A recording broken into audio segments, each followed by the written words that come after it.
As you saw until now, the post-production is mainly based on stacking together the videos, the audios, and all the effects that you want in the final video. But it might be necessary also to do some color correction or grading.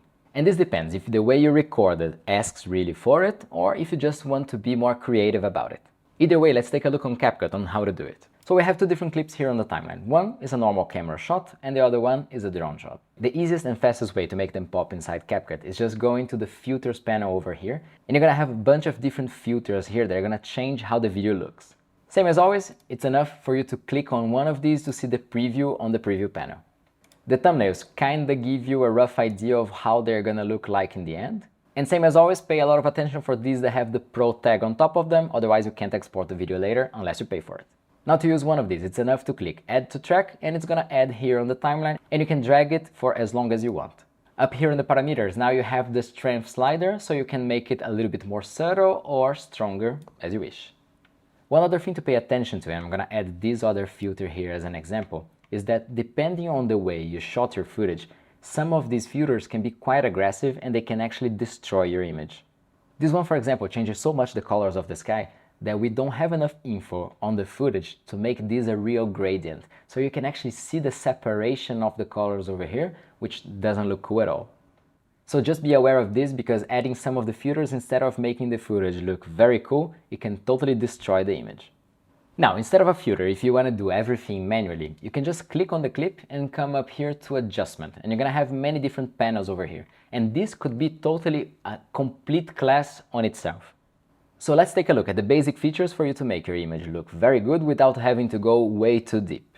Now, inside the basic panel, the first thing you're gonna find is the auto adjust, and this is just going to change the colors of the clip to make it pop a little bit, but it's a pro function, so be aware of it. Below, we got the HDR conversion tool, and also this depends on how you shot the footage. In this case, I did shoot it with an HDR profile, and CapCut is recognizing and it's converting it already for me. This is how it would look without the conversion, and this is after the conversion. A LUT or lookup table is gonna act exactly like a filter. And if I click on the list, you're gonna see that I have only one over here that I loaded myself.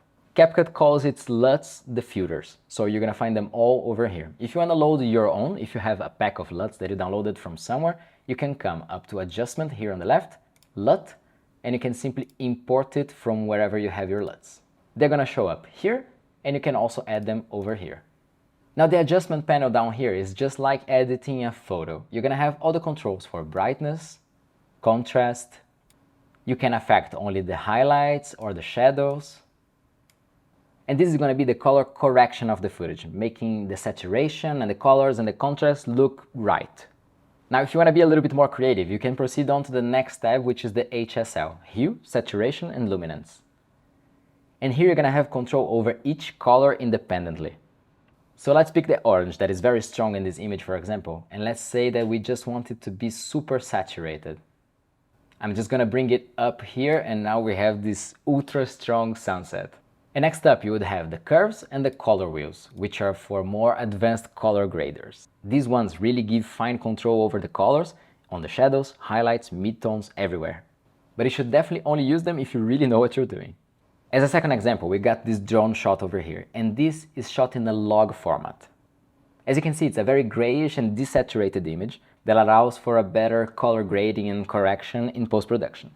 So what I'm going to do here is add a LUT on top of this footage so that we can convert it back to a normal looking image and then begin to color correct and color grade it.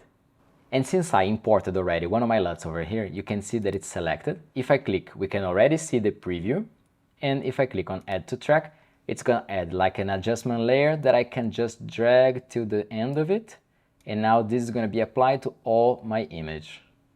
And just notice that this is completely different from clicking on the clip, going to adjustment, and adding the LUT over here.